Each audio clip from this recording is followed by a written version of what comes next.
यहाँ पे जो लोग हैं उनका इतना ज़्यादा प्यार मिलता है कि मैं गाँव जाती हूँ तो मुझे ऐसा लगता है कि मैं वापस घर ही ना आऊँ, इतना ज़्यादा प्यार मिलता है। मतलब मेरे को लगता है हथकड़ी के जैसे वो अपना हाथ मेरे हाथों में बांध लेते हैं। और महिलाएं तो मतलब अलग प्यार मुझे देती है, किचन में घुसा करके अपने हाथों से खाना खिलाती है। मुझे ये सब चीज़ मोटिवेट करता है कि मैं उनके बीच में जाऊं, उनका दुख दर्द समझूं और उनके लिए जो भी कर सकूं वो करूं। अभी रिसेंटली की बात है कि मैं एक जगह ट्रांसफार्मर प्रोवाइड करवाई थी, तो वो लोग 40 दिन से मतलब अंधेरे में थे।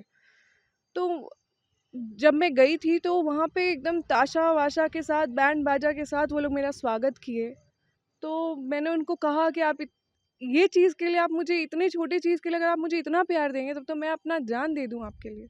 बेसिक जो नीड्स है, जैसे जो स्लम एरिया में नीड्स, बेसिक नीड्स पूरी नहीं हो पाती, वैसे ही सेम चीज़ यहाँ के गाँव में बेसिक नीड्स पूरी नहीं हो पाती है। यहाँ पे इंफ्रास्ट्रक्चर नहीं है, बहुत प्रॉब्लम होती है लोगों को, नली गली का प्रॉब्लम है बहुत ज़्यादा, पानी का प्रॉब्लम है, पानी पीने का पानी तक का प्रॉब्लम, नहाने का पानी तक का प्रॉब्लम है। बहुत छोटी-छोटी चीज़ें, बेसिक नीड्स जो है वो उस चीज़ की प्रॉब्लम, बिजली का प्रॉब्लम है। तो मुंबई के बाद रांची, रांची के बाद फिर हजारीबाग, ये तीनों क्षेत्र में एनजीओ के तहत और अपने खुद के एनजीओ के साथ अनुप्रिया काम कर चुकी है। हमारे साथ खुद वो मौजूद हैं।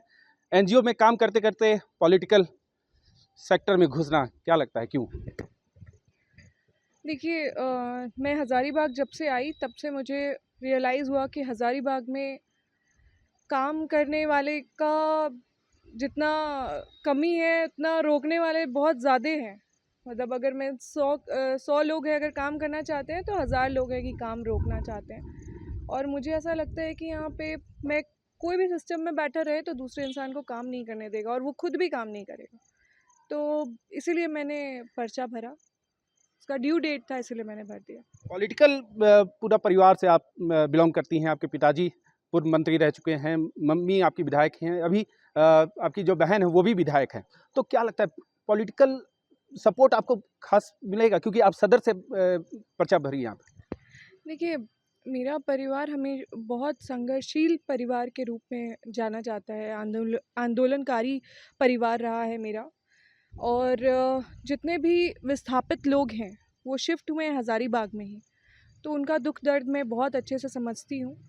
और यहाँ के जितने भी लोग हैं, यहाँ पे इंफ्रास्ट्रक्चर नहीं है, बहुत प्रॉब्लम होती है लोगों को, नली गली का प्रॉब्लम है बहुत ज़्यादा, पानी का प्रॉब्लम है, पानी पीने का पानी तक का प्रॉब्लम, नहाने का पानी तक का प्रॉब्लम है। बहुत छोटी-छोटी चीज़ें, बेसिक नीड्स जो है वो उस चीज़ की प्रॉब्लम, बिजली का प्रॉब्लम है। तो ये सब चीज़ को सॉल्व करने के लिए कोई सच्चा मन से कोई उतरे तभी जा कर के ये सब चीज़ सॉल्व हो सकती है।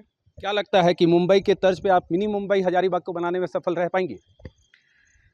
पहले तो हज़ारीबाग को ही बेटर बनाना होगा, मिनी मुंबई तो उसके बाद का स्टेप रहेगा।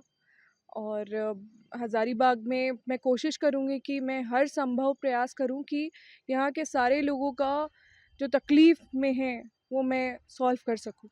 चलिए, आपकी पढ़ाई कहाँ तक हुई है और जिस तरह से आप मुंबई में थे, तो क्या-क्या मुंबई को आप दे पाई हैं? मैं हज़ारीबाग की ही मतलब बॉर्न एंड बॉटअप हूँ। मिशन हॉस्पिटल में मेरा जन्म हुआ था, फिर मैं यहाँ पे पली बड़ी थी मम्मी-पापा के साथ। उसके बाद से फिर मैं अपना प्राइमरी एजुकेशन यहीं से करके फिर मैं हायर एजुकेशन के लिए बाहर गई हुई थी। फिर वहाँ पे धीरे-धीरे जब मेरे माता-पिता जेल में थे तब मैंने एनजीओ स्टार्ट किया था। वैसे एनजीओ तो स्टार्ट किया था अपने आप को बिज़ी रखने के लिए, फिर मुझे वो सैटिस्फैक्शन मिलने लगा काम करते-करते। फिर आज मैं पता नहीं कैसे-कैसे आज इतना बड़ा एनजीओ बन गया मेरा।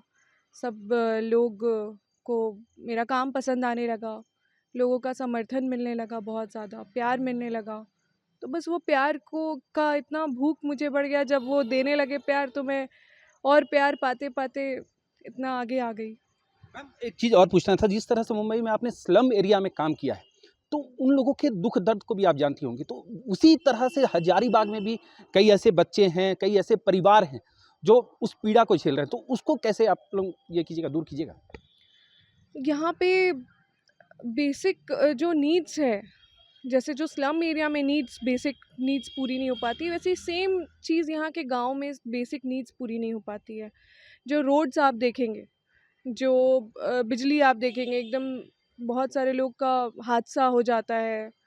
तो वो बेसिक नीड्स जैसे स्लम एरिया में बहुत कोशिश करके या फिर एडमिनिस्ट्रेशन से बात करके वहाँ पे पूरा करती थी। रांची भी नगर निगम से बात करके स्लम एरिया को मैं बहुत ज़्यादा मतलब धुरवा स्लम एरिया को बहुत ज़्यादा सब कुछ प्रोवाइड करवाती थी।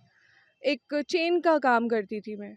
तो वैसे ही मैं यहाँ पर हर संभव प्रयास करूँगी और अभी मेरी हाल में ही जस्ट किरण बेदी जी से बातचीत हो रही थी, तो मैं चाह रही थी यहाँ पे रोज़गार आए, यहाँ पे आईटी कंपनी सेटअप हो।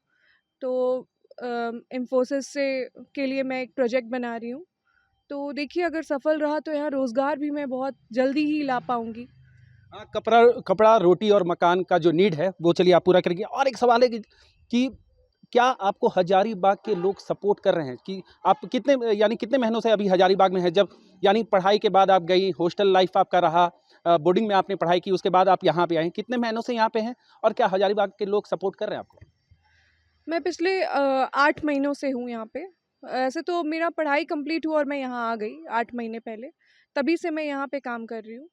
और यहाँ पे जो लोग हैं उनका इतना ज़्यादा प्यार मिलता है कि मैं गाँव जाती हूँ तो मुझे ऐसा लगता है कि मैं वापस घर ही ना आऊँ, इतना ज़्यादा प्यार मिलता है। मतलब मेरे को लगता है हथकड़ी के जैसे वो अपना हाथ मेरे हाथों में बांध लेते हैं और महिलाएं तो मतलब अलग प्यार मुझे देती है, किचन में घुसा करके अपने हाथों से खाना खिलाती है।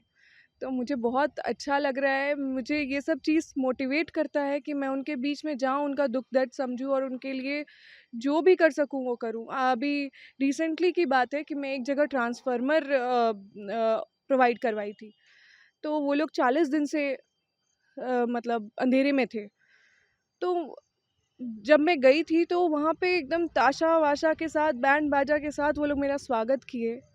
तो मैंने उनको कहा कि आप ये चीज़ के लिए आप मुझे इतनी छोटी चीज़ के लिए अगर आप मुझे इतना प्यार देंगे तब तो मैं अपना जान दे दूँ आपके लिए। तो ये लोग यहाँ के लोग छोटी-छोटी चीज़ों में ही खुश हो जाते हैं।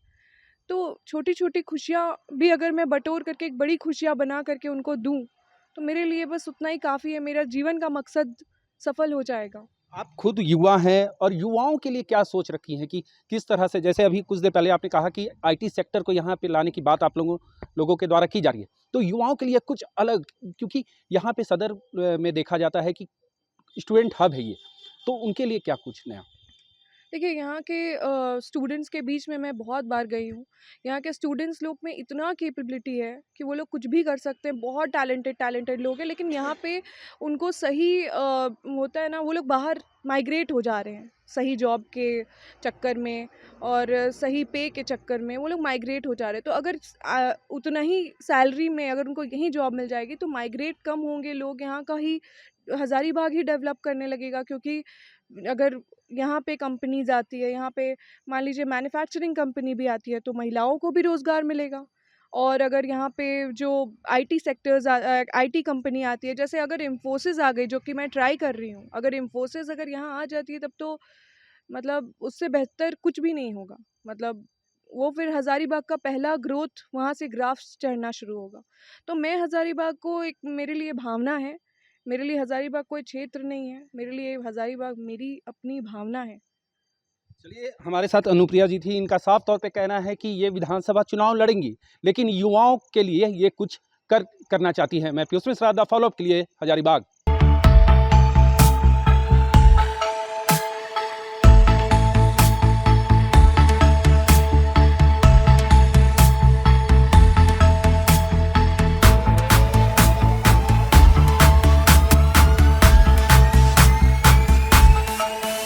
thefollowup.in. Like, share, and subscribe. www.thefollowup.in